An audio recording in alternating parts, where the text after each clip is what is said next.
ရှင်လောင်းလဲလို့လာပြီနော်မောင်ရှင်လောင်းလဲလို့လာပေါ့နော်အလှတကားကြီးအလှအမကြီးသားရှင်ပြုအလှတော်ခန်းငန်းနာနာမြိုင်မြိုင်ဆိုင်ဆိုင်ရှင်လောင်းလဲလို့လာပြီနော်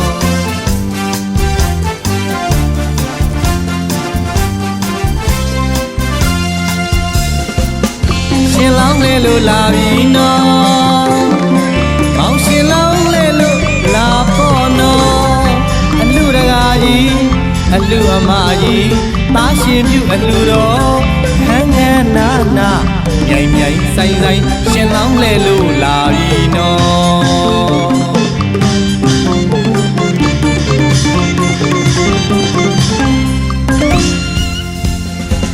တစ်မျိုးလုံးတစ်နယ်လုံးရကြော်ရွာရောတိမ်တိမ်တုံလို့နော်ထမရေချောင်းစီမောင်းတီလူတဲ့အလူပွဲတော်ကောင်းမြတ်တဲ့စေရနာ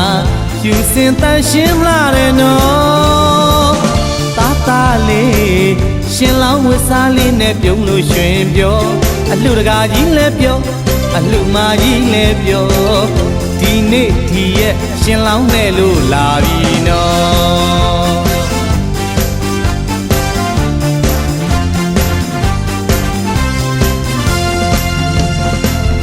လာရူလာမြတ်နေရူနေမြတ်ပွဲကြီးစင်ကနော်တန်ဃာတော်များအတွက်ဝတ္ထုပစ္စည်းအစုံဆုံးစက္ကပ်လူရန်ရေစက်ချကအမြဝေသာရုခေါ်အလူတကားကြီးလည်းပြောအလူမကြီးလည်းပြောဒီနေ့ဒီရဲ့ရှင်လောင်းလဲလို့လာပြီနော်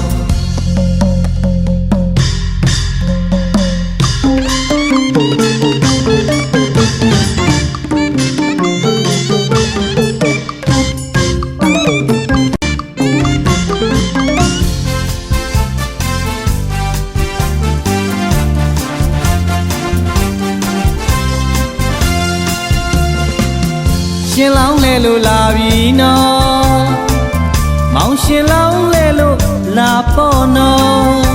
အလှတကားကြီးအလှအမကြီးသားရှင်ပြုအလှတော်ခန်းငန်းနာနာမြိုင်မြိုင်ဆိုင်ဆိုင်ရှင်လောင်းလဲလို့လာပြီနော်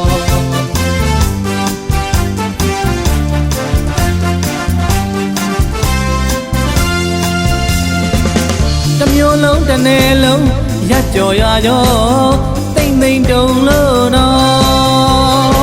ဓမေချောင်းစီမောင်းတီလူတဲ့အလူပွဲတော်ကောင်းမြတ်တဲ့စေရနာကျူစင်တန်ရှင်းလာတယ်နော်သားသားလေးရှင်လောင်းဝစ်စားလေးနဲ့ပြုံးလို့ရွှင်ပြောအလူတကာကြီးလည်းပြောအလူမကြီးလည်းပြောဒီနေ့ဒီရဲ့ရှင်လောင်းနဲ့လို့လာပြီနော်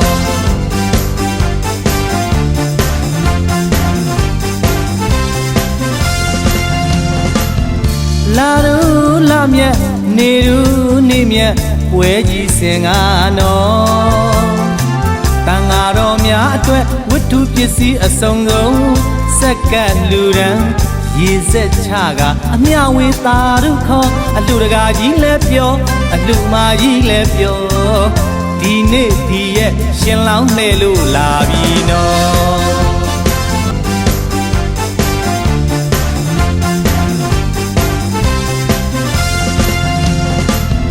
လာရူလာမြတ်နေရူ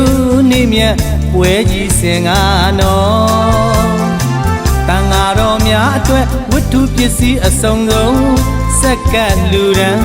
ရေစက်ချကအမြဝေသာရုခေါ်အလှတကားကြီးလည်းပြောအလှမကြီးလည်းပြောဒီနေ့ဒီရဲ့ရှင်လောင်းလှဲလို့လာပြီနော်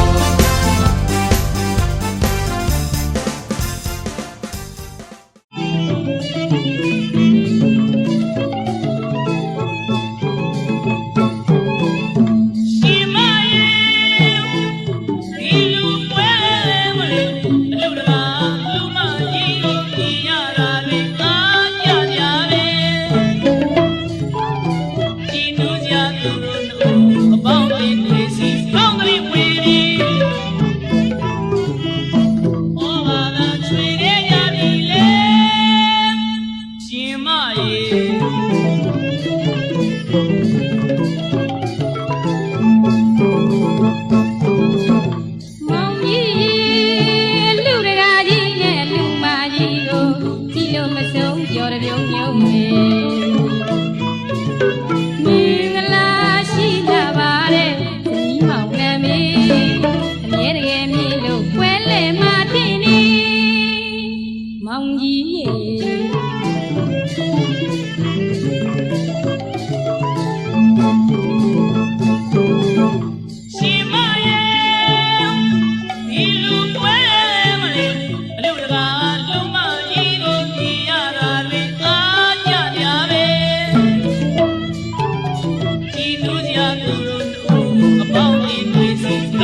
နာဝင်ခေါ်တွေ့ရအောင်တို့ကြိုးစားမယ်တို့ကြိုးစားမယ်လေ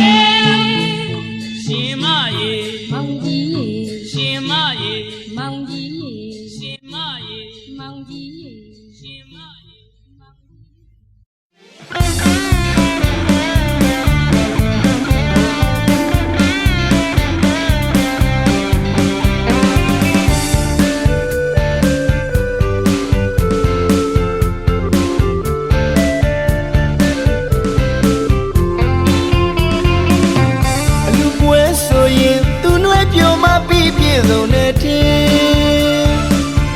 ရက်တခွင်နေတကားသူပါမအလုံးစိတ်မှာကြည်နူးပျော်ရွှင်ရင်ရင်ချောရောတဘောအလွန်ကောင်းတဲ့ချွှင်ရွှင်မျက်နှာထားအပြိုစင်သက်ထားအလုံးချစ်တဲ့အချစ်တော်လေးပဲကိုနောက်ကဲပြူစင်လေးရဲ့တရင်မွေးတဲ့အလားပန်းလေးရဲ့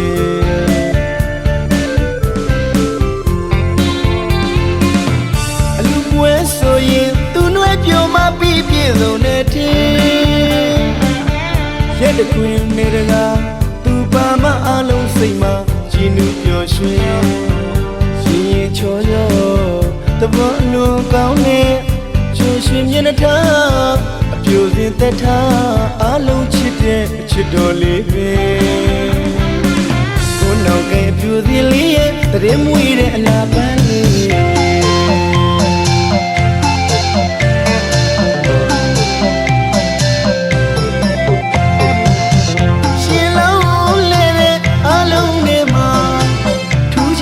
မျက်နှာထားလေးကပြုံးချူကြည့်ရွှင်ခေသူရာရင်ညိုချောကလေးသူရဲ့လူမျိုးကလာသားများပါဇက်ပြားမှာရှိပန်းစားတဲ့ကိုနောက်ကဲမျိုးစေဒီအလိုမှာသူအလားဆုံးဝဲကိုအားလုံးကပေးခြင်း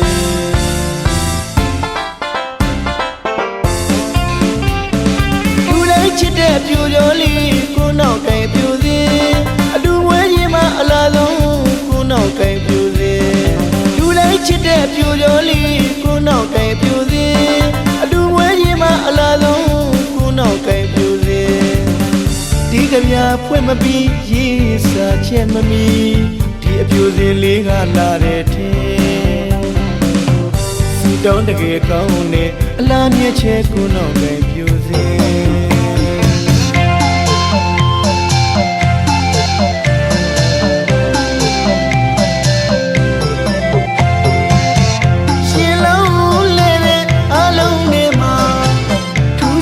မျက်နှာထားလေးကပြုံးချူကြည့်ရွှင်ခင်သူရာရင်ညိုချောကလေးသူရဲ့လူမျိုးကလာသားများပါဇက်ပြားမှာရှိပန်းစားတဲ့ကိုနောက်ကဲပြူစေဒီအလိုမှာသူအလားဆုံးဝဲကိုအားလုံးကပေး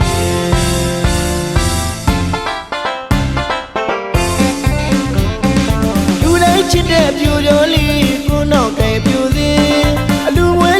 အလားဆုံးကိုနောက်ကဲပြူစေလူတိုင်းချစ်တဲ့ပြူကျော်လေးကိုနောက်ကဲပြူစေအလူဝဲရင်မအလားဆုံးကိုနောက်ကဲပြူစေဒီကဗျာဖွင့်မပြီးရေးစာချက်မမီ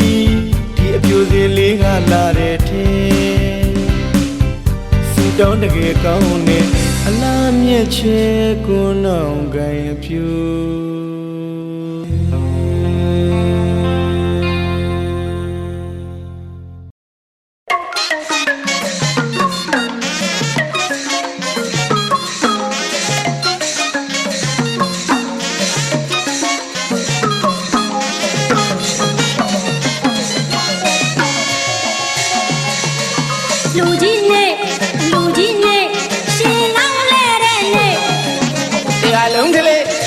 မဆုံးမေအပြာကြီးပြောတဲ့နေအလူကြီးနေဟုတ်ပါရှင်လောင်းလဲတဲ့နေတရားလုံးကလေးပြောမဆုံးမေအပြာကြီးပြောတဲ့နေရှင်လောင်းကလေးများတဲ့စီကညီလာပါပဲတရားလုံးလဲပြုံးရှင်တို့တော်ရွာတလေရှင်လောင်းကလေးများတဲ့စီကညီလာပါပဲတရားလုံးလဲ ရွှင်တို့တော်ရွာတလေ မင်္ဂလာပေါင်းတဲ့ပြင်ဆင်းလမ်းပြောင်းတဲ့နေ့ဘိုးဘွားတို့ရိုးရာလူပွဲနေ့ အလူငါချင်းနဲ့အလူမကြီးတို့ပြုံးပြောင်းမွေးမာယာကိုကစဆိုင်နဲ့လိုက်ပဲဒီပါပဲဒီနေ့ရှင်လောင်းနဲ့လေ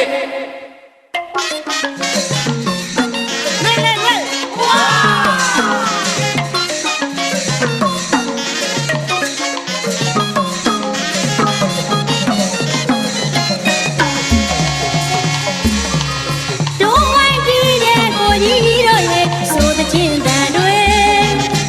အတန်ချက်ဆက်ခွင်းနဲ့ဆရာကြီးစီပြောတဲ့ဝေး အမျိုးသမီးကလေးများတန်းတဲ့စီကညီလာတယ်လေ ကာလာလာတို့ဝိုင်းဝုန်းကိုကြီးပြောလို့လာနေသူမြတ်တဲ့အလူမို့လေအချီလို့မကုန်နိုင်လေ အလူတကာကြီးအလူတကာကြီး ပြောပါ တ ဦး ပိတ်ကြီးပိုက်လို့ပျော်ရွှင်ပြီး အလူမကြီး ရှင်း အလူမကြီးပြောပါဦးသင်္ကန်းကိုပိုက်သားနောက်လိုက်ခါမိရီတွေတပုံကြီး ချစ်သားမောင်ကမြင့်ကြီးအထက်မှာရွှေကြီးကလေးကိုဆောင် ချစ်သမီးငယ်လေးငါသာလူသာအာရပါရလူနေတာလူကြီးနေလူကြီးနေရှင်လောင်းနေတဲ့နေ့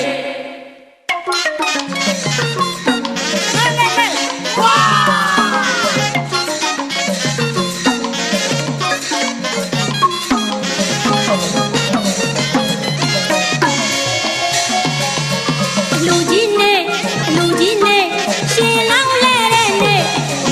ပြာလုံးကလေးပျော်မဆုံးနေပျော်ကြီးပျော်တဲ့နေ့ လူကြီးနဲ့ရှင်လောင်းလဲတဲ့နေ့ ပြာလုံးကလေးပျော်မဆုံးနေအပျော်ကြီးပျော်တဲ့နေ့ ရှင်လောင်းလေးများတန်းတဲ့စီကညီလာပါပဲ ပြာလုံးလည်းပြုံးပြုံးရွှင်ရွှင်တို့တော်ရွာတလေ ရှင်လောင်းလေးများတန်းတဲ့စီကညီလာပါပဲ ပြာလုံးလည်းပြုံးပြုံးရွှင်ရွှင်တို့တော်ရွာတလေ မင်္ဂလာပေါင်းတဲ့ပြင်အစလမ်းပြောင်းတဲ့နေ့ဘိုးဘွားတို့ရိုးရာလူပွဲနေ့ အလူတကာချင်းနဲ့အလူမကြီးတို့ပြုံးပြောင်းမွေး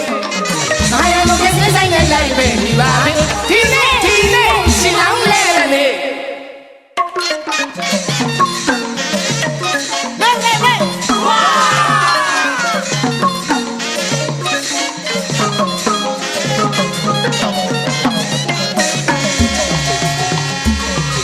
တို့ဝိုင်းပြီးတဲ့ကိုကြီးတို့ရဲ့ဆိုတဲ့ချင်းတန်တွေ အတန်ချက်ဆက်ခွင်းနဲ့ဆရာကြီးစီပြောတဲ့ဝေး အမျိုးသမီးကလေးများတန်းတဲ့စီကညီလာတယ်လေ ကာလာလာတို့ဝိုင်းဝုန်းကိုကြီးပြောလို့လာနေသူမြတ်တဲ့အလူမို့လေအချီလို့မကုန်နိုင်လေ လူတကာကြီး ရဗျ လူတကာကြီး ပြောပါဦး တပိတ်ကြီးပိုက်လို့ပျော်ရွှင်ပြီး အလူမကြီး ဘာလို့လဲ အလူမကြီး ပြောပါဦး သင်္ကန်းကိုပိုက်သားနောက်လိုက်ခါပီတိတွေတပုံကြီး ချစ်သားမောင်ကမြင့်ကြီးထက်မှာရွှေကြီးကလေးကိုဆောင် ချစ်သမီးငယ်လေးနာသာလူသာအာရပါရလူနေတာလူကြီးနေရှင်လောင်းရဲ့နေ့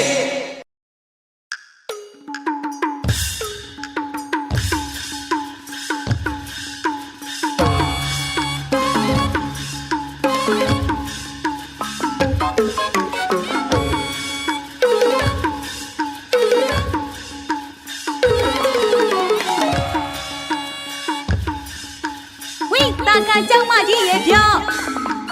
အလောင်းစီသူရင်ရခိကပြောအဖို့စီရတာတိခဲ့တဲ့ပြောဝိတာကကြောင့်မကြီးရဲ့ပြောအလောင်းစီသူရင်ရခိကပြောအဖို့စီရတာတိခဲ့တဲ့ပြောအစီကောင်းတဲ့သဘောအသွေးမပြောင်းခဲ့တော့ရှင်လောင်းလဲပြော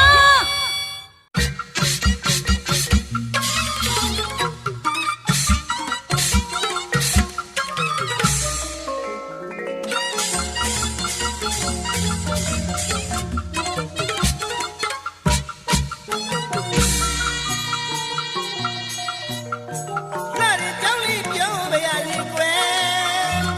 你那个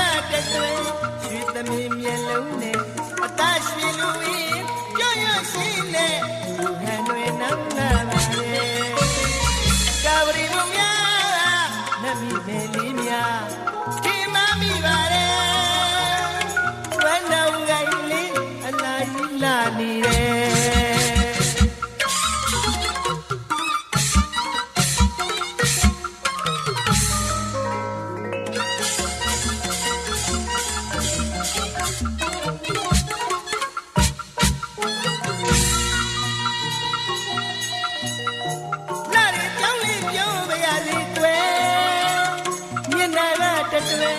ရွှေသမင်းမျက်လုံးနဲ့အသက်ရှင်လူဝေးရော့ရော့ရှင်းနဲ့ဘူဟန်တွင်နောက်လာပါတယ်တာဝရီလူပြနမီမယ်လေးများထိမမိပါတယ်ဝမ်းညောင်းကိုင်းလေးအနာကြီးလာနေတယ်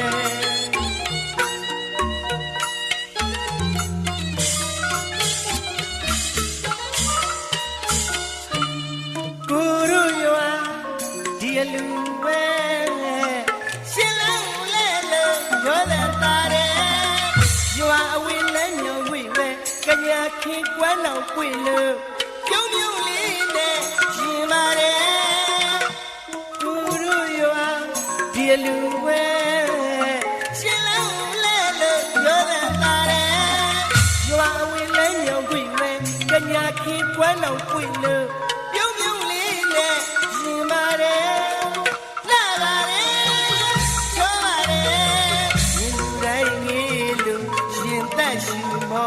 ချစ်သားနမငယ်အလတ်တရပိုင်ရှိမလေးရဲ့မြမဆန်လို့လာပြီးဝင်းရခါနေနဲ့ဝမ်းတောင်ငိုင်လေးအလာကြီးလာနေတယ်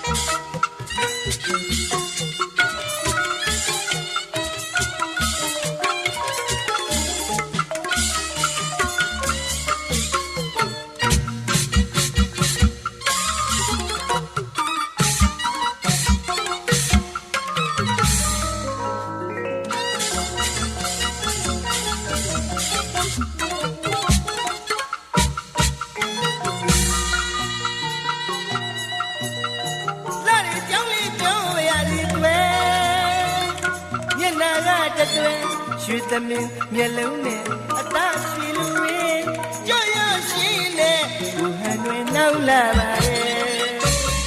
တာဝရီမုံများလက်မိမယ်လေးများခိမမိပါတယ်ကွမ်းတော်ငိုင်လေးအလားရှိလာနေတယ်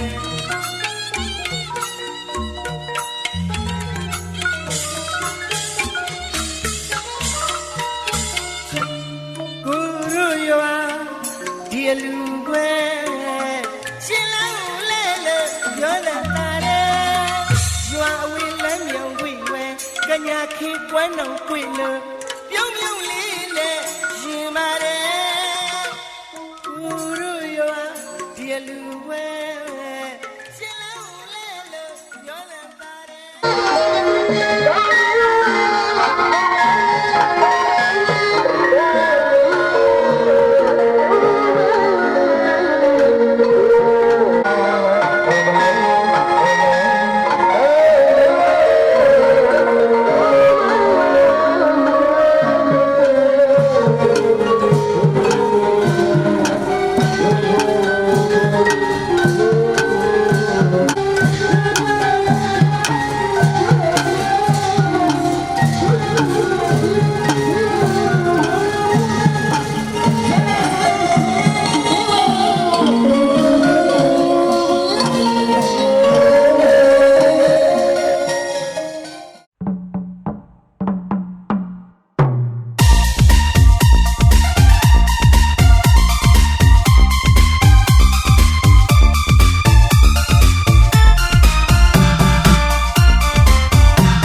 င်ပါနဲ့ထူးဆန်းငုံလို့ပါပြောမယ်ဆိုတကယ်ရှာပါဘာဖြစ်မို့တနခါပွေပွေအလားတမြန်နာနန်းတော်ဝင်ပြီးပြရလား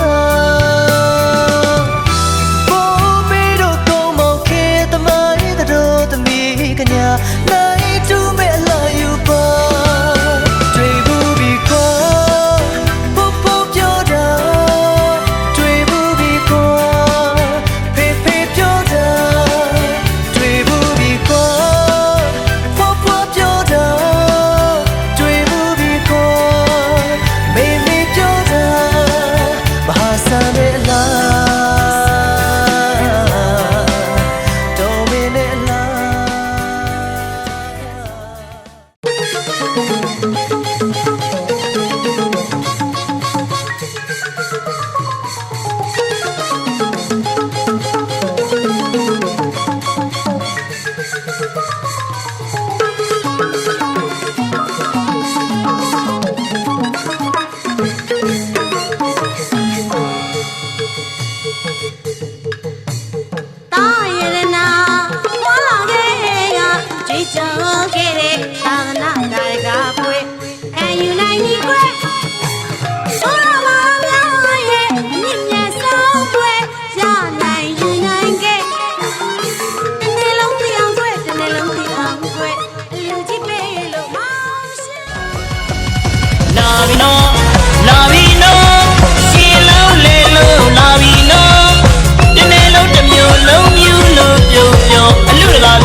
Sweetie, so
ကျွန်တော်တို့မြန်မာဝဲအလူကြီးပေးခါတန်းစာစင်ပါလို့စင်ပြီးရင်နာကချုံရဲတဲ့လေရင်ကြော်ရာချူတဲ့တွေရွေတာလူလဲတဲ့ချိန်အလူကြီးလဲတဲ့ချိန်အလူကြီးလဲတဲ့ချိန်အလူလဲတဲ့ချိန်အလူကြီးလဲတဲ့ချိန်အလူကြီးလဲတဲ့ချိန်ကျွန်တော်တို့မြန်မာရဲ့အလူကြီးလဲလို့ပြောတဲ့ချိန်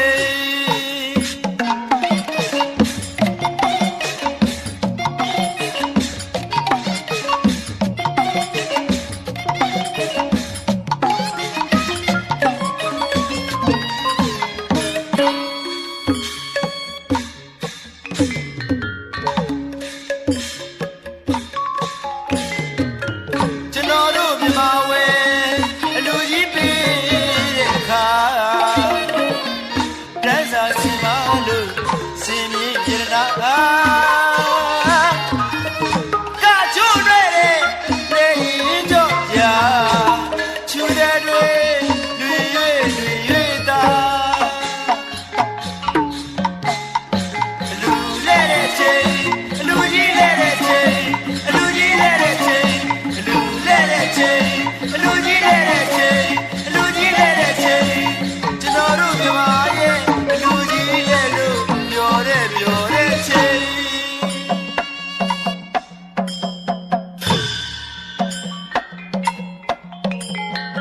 အလူကကြီးကရက်ကိုခွဲ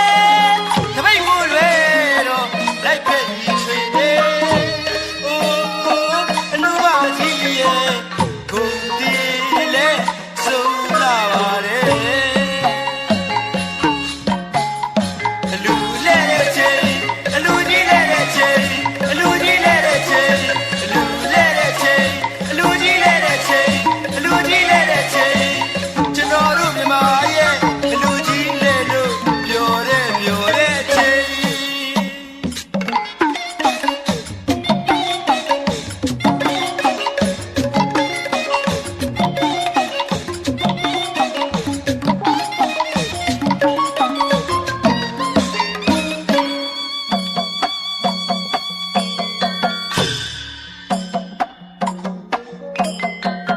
လူတကာကြီးကရက်ကိုခွဲတပိတ်ကိုလွဲတော့လိုက်ဖက်ကြီးချွေနေအိုးအလူပါကြီးရဲ့ကိုဒီလေဆုံးလာပါတယ်အလူလဲတဲ့ချိန်အလူကြီးလဲတဲ့ချိန်အလူကြီးလဲတဲ့ချိန်အလူလဲတဲ့ချိန်အလူကြီးလဲတဲ့ချိန်အလူကြီးလဲတဲ့ချိန်ကျွန်တော်တို့မြန်မာရဲ့အလူကြီးလဲလို့ပြောတဲ့ချိန်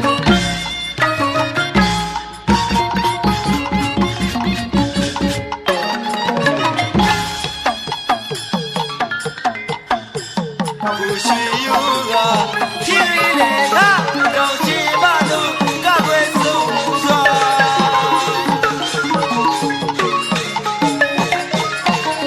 ကိုရှိယူကဖြည်းဖြည်းနဲ့တော့ချင်ပါလို့ကကွယ်ဆုံးစွာကိုပါရင်တတ်ပြပါလို့ရာဖြူလီဝါပြရောင်သွေးစိုးတော့ကိုလူမျိုးကာလာစကြနောက်ကြပြောစရာချစ်တရားမြန်မာတို့လူပွဲပါလူလဲတဲ့ချိန်လူကြီးလဲတဲ့ချိန်လူကြီးလဲတဲ့ချိန်လူလဲတဲ့ချိန်လူကြီးလဲတဲ့ချိန်လူကြီးလဲတဲ့ချိန်ကျွန်တော်တို့မြန်မာရဲ့လူကြီးလဲလို့ပြောတဲ့ချိန်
ဖိတ်လွယ်သောနေ့ လူမကြီးက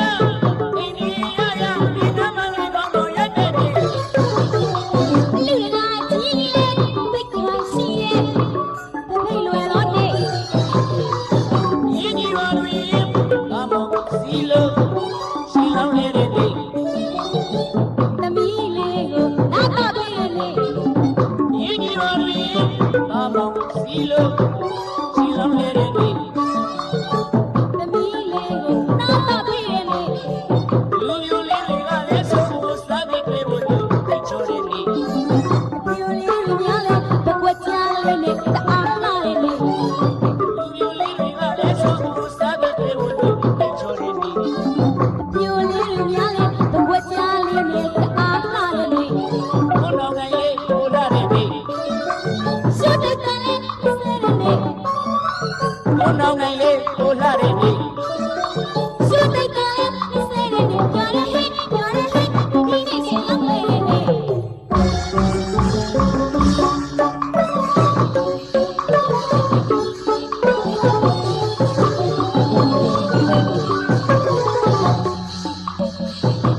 လူမကြီးကအိန္ဒိယရဒီနမလေးကောင်းတော်ရက်တဲ့နေ့ လူရနာကြီးလေဖိတ်ခွာရှိရဲ့ဖိတ်လွယ်သောနေ့ လူမကြီးကအိန္ဒိယရဒီနမလေးကောင်းတော်ရက်တဲ့နေ့ လူရနာကြီးလေဖိတ်ခွာရှိရဲ့ဖိတ်လွယ်သောနေ့ ရင်းကြီးပါတွင်ဘာမောစီလို့ရှင်းလောင်းလေးတဲ့နေ့ သမီးလေးကိုနာတော့ဖိတ်ရဲ့နေ့ ရင်းကြီးပါတွင်ဘာမောစီလို့ရှင်းလောင်းလေးတဲ့နေ့ သမီးလေးကိုနာတော့ဖိတ်ရဲ့နေ့ လူမျိုးလေးတွေကလည်းဆုံးကိုစားပြီးပြေဖို့တိတ်ချိုးတဲ့နေ့ ပြိုလေးရများလေဘကွက်ချလေးနဲ့တအားလာတဲ့နေ့ လူမျိုးလေးတွေကလည်းဆုံးကိုစားပြီးပြေဖို့တိတ်ချိုးတဲ့နေ့ ပြိုလေးရများလေဘကွက်ချလေးနဲ့တအားလာတဲ့နေ့ ဘုံတော်ကလေးဟိုလာတဲ့နေ့ ရှုပ်တဲ့ကလေးဆဲတဲ့နေ့ ဘုံတော်ကလေးဟိုလာတဲ့နေ့ ရှုပ်တဲ့ကလေးဆဲတဲ့နေ့ပြောရဟဲ့ပြောရဟဲ့ဒီနေ့ချင်းလုံးလေးတဲ့နေ့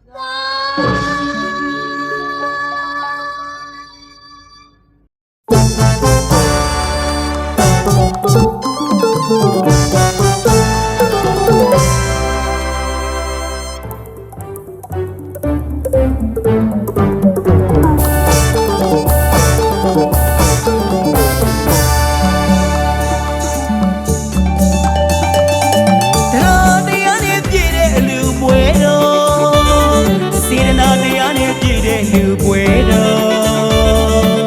အရှုပ်လက်အမြဲမရွေးစားသူကြွေးတောင်းသူပြီးလို့ဒါနာပဲလေးချူမွေညီရသူဘဝင်းအေးနှွေးနှွေးထွေးထွေးအပြုံးလေးနဲ့စေတနာတစ်ထည်မလေးရဲ့လူမလေးရဲ့ခက်တယ်လွန်တယ်ရှင်တွေစေတနာတွေကပီတိဖို့ပြုလို့နေပါတယ်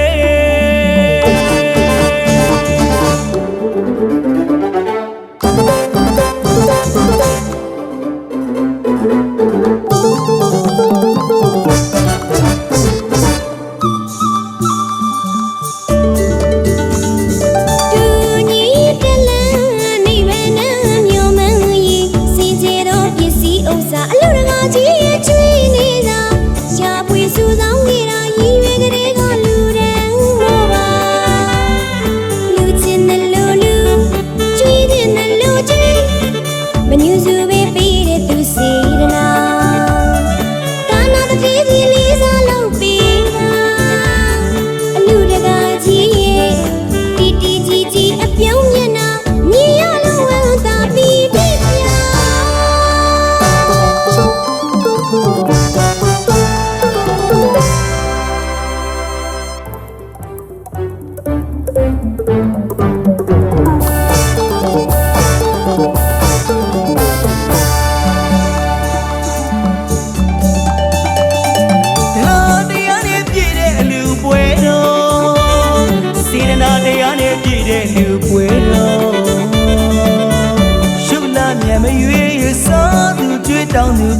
သမီးလာကညာကိုနာတာကပြော တာလာလူလေးမြင်ရင်တွေရှင်လောင်းလေးလေးပြော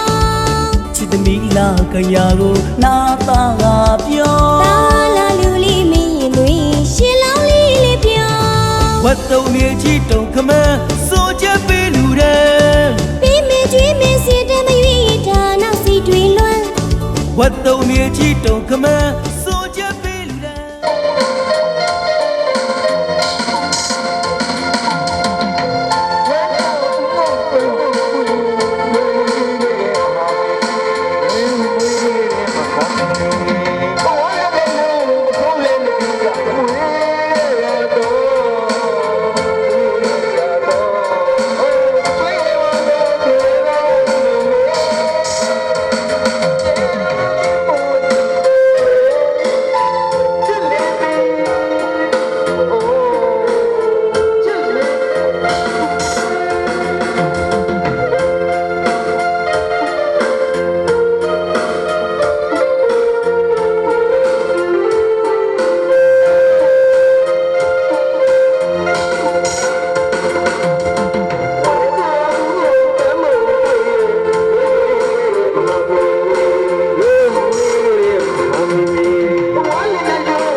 မေမေရင်နှင့်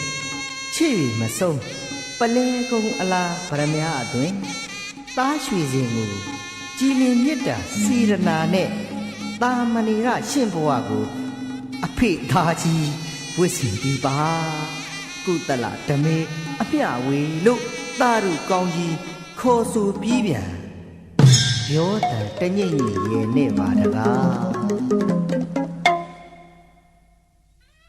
လူတော်မင်္ဂလာ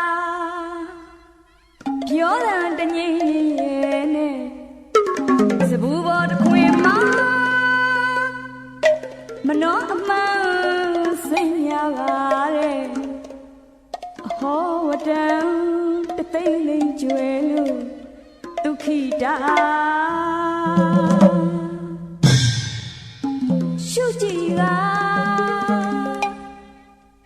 နိဗ္ဗာန်နံကိုကွယ်စိတ်အကြံဒိဋ္ဌံမှန်ပါလို့နံအမတလို့တဲ့အတူပဲမသွေကွယ်မြန်ကြွားသူရဲ့အလှရှင်တွေ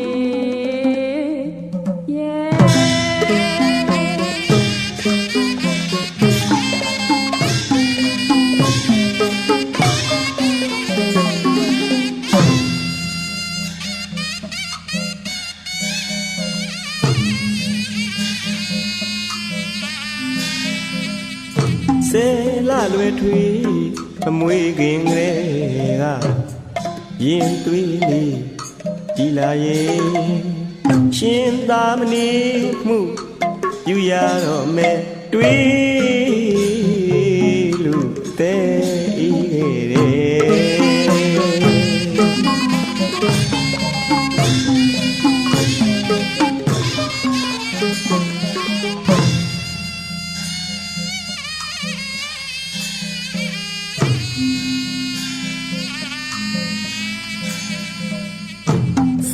လွယ်ထွေး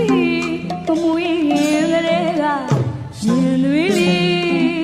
ကြည်လာရဲ့ရှင်သာမဏေအမှုပြုရတော့မယ်တွေးလို့အသေးအေးခဲ့တယ်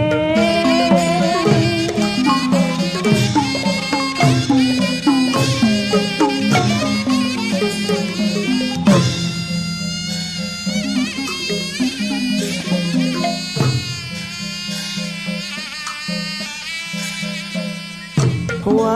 လက်နှလုံးအခုံးလက်နဲ့တည်အရွယ်ကအေးမြမြနူယူ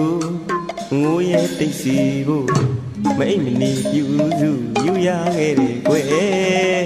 သားလေးကားမွေးထွေးပိုင်လို့ဖြစ်ကြည့်ရင်လား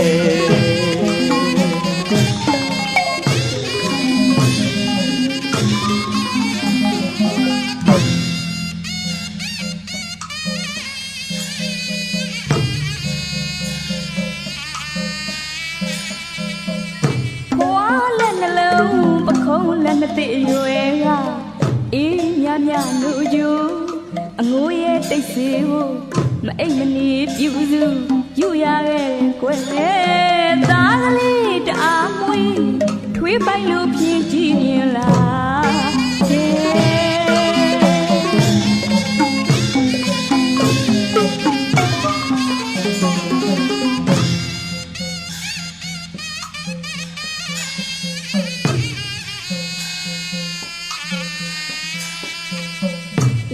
စီဝရံအတိသေးဝါမီ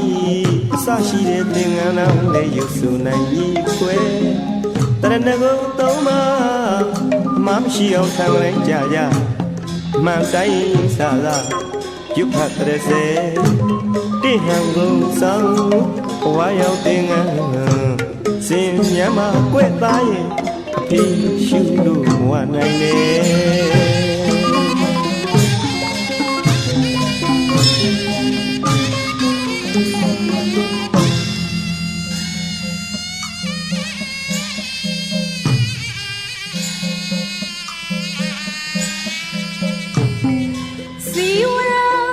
တိတိဝါမီအစရှိရဲ့ပင်ရအောင်လေယူနိုင်ဒီကွယ်တရဏဂုံသုံးပါမရှိအောင်ထိုင်ကြလိုက်ကြကြအမှန်အတိုင်းစားစားရုပ်ထတဲ့စေတဲ့ဟန်ကုန်ဆောင်ဘဝရောက်ပင်လန်းစင်ရမှာပွင့်လာ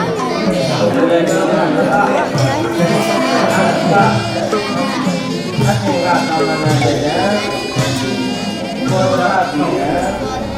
ဓမ္မယပါတိဒုတိယပိ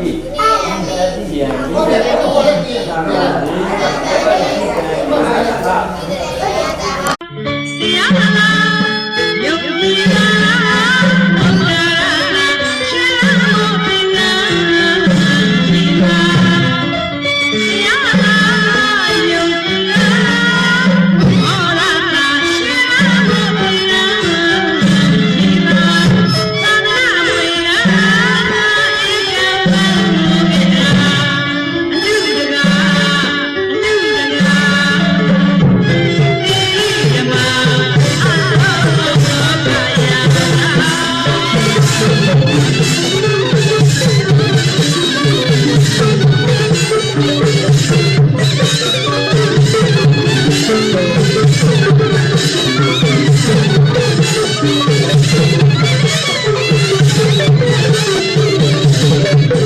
You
are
သတ္တတုဏတုသက္ကမောက္ခရာ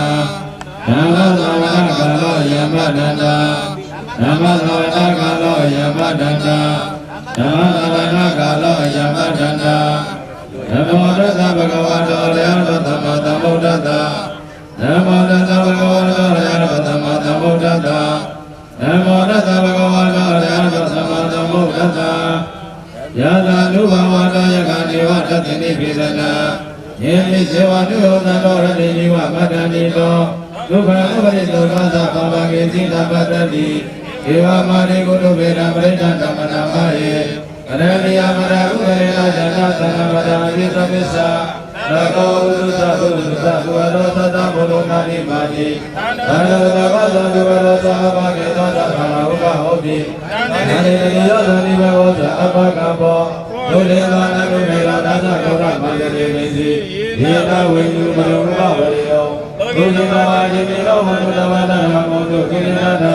ယေကေစေဘဒဝဒရိယသာဝတဝရဝနဝတေတာဒီဃဝရေဝမနာတိမာရဓမ္မဒုက္ခဒုလာဣဒံဝေဝါရိယနမောတေဝတာနိဟောတိတုရေဘုရားဝါသနေဝတေဝသနာကတာဘုသေတေယတာ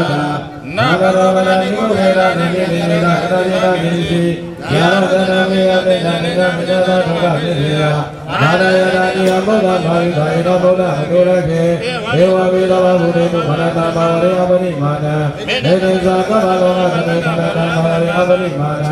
ဘုရားရောသတိအနိဗ္ဗာန်အရဟတအဝိဟာရတဝတ္တ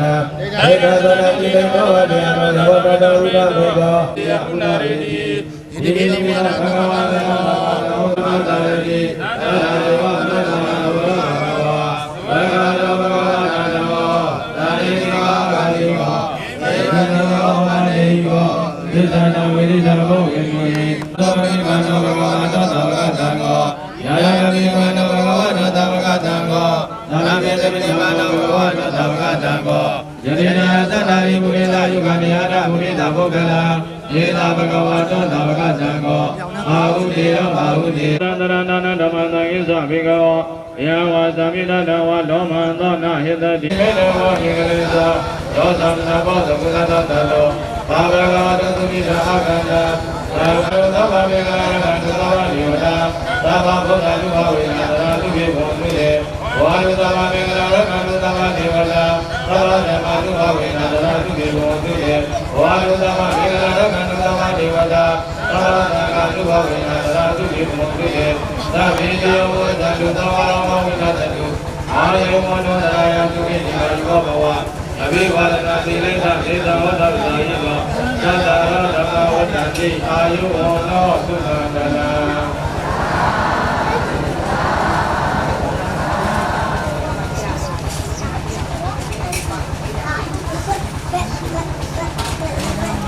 အာဇေမာအရှင်မြတ်ဗျာဒီသာသနာလောကဟစေပြုနာတာအလိုမင်္ဂလာကုသိုလ်တိနိဗ္ဗာန်ရောက်ကြောင်းအထောက်အပံ့ဖြစ်ပါစေသာဒီကောင်းမှုဖို့ပါကကိုလုံးစုံသောသတ္တဝါပေါင်းတို့အားအမြအမြပေးဝေပါကုန်၏အမြရကြ၍ဘုစိတ်နှဖျားသိကြပါစေကုန်သော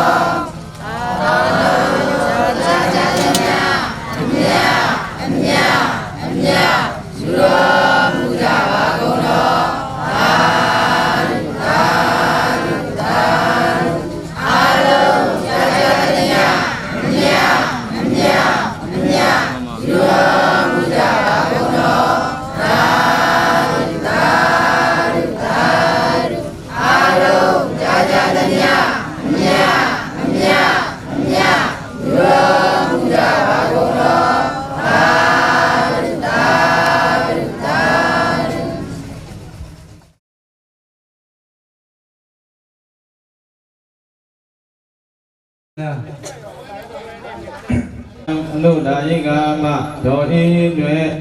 သာမောင်ဖြူကျော်သမိမနှင်းဝေလိုက်မိသားစုတို့၏ပစ္စယလောကဟာဓမ္မာလောကဟရှင်ပြုနာသလူတော်မင်္ဂလာပွဲတဲ့ ဦးဇင်းကတော့ပစ္စယဒုက္ခနဲ့ဓမ္မဒုက္ခဆိုတာလေးပဲပြောဆိုသွားမှာပါပဲအများကြီးမပြောတော့ဘူးเนาะလူတကာပစ္စယဒုက္ခဆိုတာဘာလဲဆိုတော့ဘုရားတို့လူတိုင်းသက်ရှင်တဲ့လူတိုင်းမှာစားဖို့နေဖို့ဝတ်စရာစားစရာနေစရာစေကုစရာလူတယ်မဟုတ်လားနေစရာတွေရဖို့စေကုဘဝစေကျမ်းမာရေးမကောင်းတဲ့အခါစေကုဘဝအတွက်အလုပ်တွေလုပ်ကြရတယ်တဲ့ကွန်ရောင်းတဲ့သူကကွန်ရောင်းပေါ့လူတကာယူဆိုလို့ရှိရင်တော့မော်ဝါမျိုးကိုတကယ်ပုံငယ်ကြီးတွေပေါ့ဒီဘူးဒီတို့မကြီးရွက်တို့ရောင်းတဲ့သူကရောင်းပေါ့လေဆိုင်တဲ့သူကလေဆိုင်ပေါ့အဲ့တော့လူရအဲ့ကြတော့လူတိုင်းအသက်ရှင်တဲ့လူတိုင်းစားဖို့ရယ်နေဖို့ရယ်ဝတ်ဖို့ရယ်စေကုဖို့ရယ်လိုတယ်အဲ့တော့ဦးဇင်းတို့ဉာဏ်သံဃာတွေလည်းလူပဲဆိုတော့အသက်ရှင်နေတဲ့လူပဲဆိုတော့စားဖို့နေဖို့ဝတ်ဖို့သိအတွက်လိုတယ်လို့အရန်လို့စားတယ်တန်ဃာတွေကတော့အဲ့လိုလုံးစားဘူးတဲ့တပိတ်နဲ့ကိုယ်လူတဲ့အိမ်ရှိသွားရက်လူရင်တော့ရလိုက်ပေါ့မလူတော့လည်းနောက်တဲ့အိမ်ယောပေါ့အဲ့တော့အလူတကာကြီးကိုအောင်မှာအလူဓာကြီးကမှာကြီးတော်ရင်တို့ကဒီနေ့ပစ္စယလောကဟာပစ္စည်း၄ပါးကိုလူရဲဆိုတာဘာကြောင့်လူရလဲဆိုတော့သံဃာတွေကအဲ့လိုမျိုးစီးပွားရေးလှုပ်ရှားရင်မိစ္ဆာအာဇီဝဖြစ်မှာမို့လို့ပြောရှင်းရင်တော့သူကမိစ္ဆာအာဇီဝတဲ့အဲ့လိုသံဃာတွေကိုတူတော့ဘာအကျိုးတွေရတယ်မြတ်စွာဘုရားရှင်ဖျားဖြစ်ပြီးတော့တော်ဝါနေတဲ့အခါမှာယဟန္တာအပါ60ရသွားတယ်မြတ်စွာဘုရားရှင်အဲ့ယဟန္တာချမ်းကြောင့်လူတွေအကျိုးစီးပွားနေဖြစ်ဖို့လူတွေချမ်းသာဖို့လောကကြီးပျက်စီးနေတဲ့လောကကြီးကိုစောင့်ရှောက်ဖို့တဲ့တာဝန်ရှိတယ်နော်။နောက်ပြီးလူတွေတန်တရားဝဆင်းရဲ့အပေါင်းကနေပြီးတော့လွတ်ဖို့အာမင်အာမင်အာမင်